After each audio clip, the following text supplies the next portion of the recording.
Why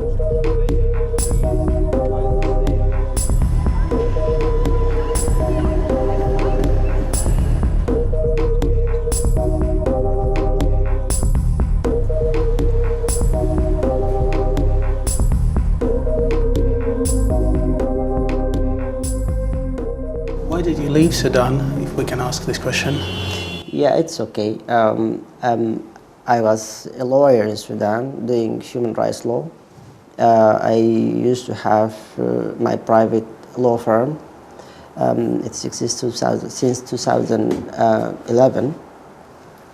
I was working in Khartoum helping students, observing human rights, participating with international NGOs such as Amnesty, Human Rights Watch, and Freedom House, and others.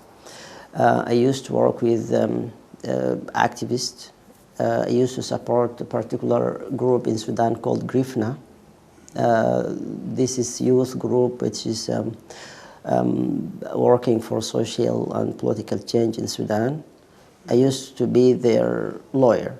And during this period, I got engaged in very many procedures in getting people out of jails, in promoting women's and children's rights, and promoting general human rights in Sudan, participating in regional and international conferences and workshops. During this time, the government was somehow upset about that, and they were not happy. They tried to stop that work for some times, but at the end 2014 in March they came to my office during I was working with doing an investigations on I was doing investigations on a student who got killed in Khartoum University in Sudan, and I organized meetings in my office just to manage this case and to carry out the case and how is it going. And at that current time, I was working with more than 4 cases against the Sudan security services. So at that time, the government arrested me by the office called NIS, National Intelligence and Security Services. They arrested me for about a month because of engaging in this kind of human rights activism. Then during that time, the international NGOs, Amnesty, Human Rights Watch, and all these organizations did a great campaign and to release me from jail at that time. I was released, and after I was released, and then I got kidnapped by the government again for 1 day.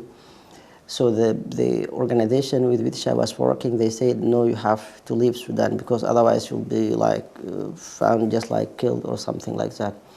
And at that time maybe the organizations did something called risk assessment.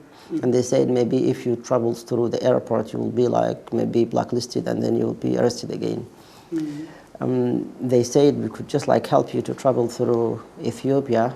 That is one of the gates through which you can travel outside Sudan. But we did some arrangement, and then I traveled from Ethiopia, and then I traveled from Ethiopia to Egypt for 5 months. All this was with the help of Amnesty International and Freedom House.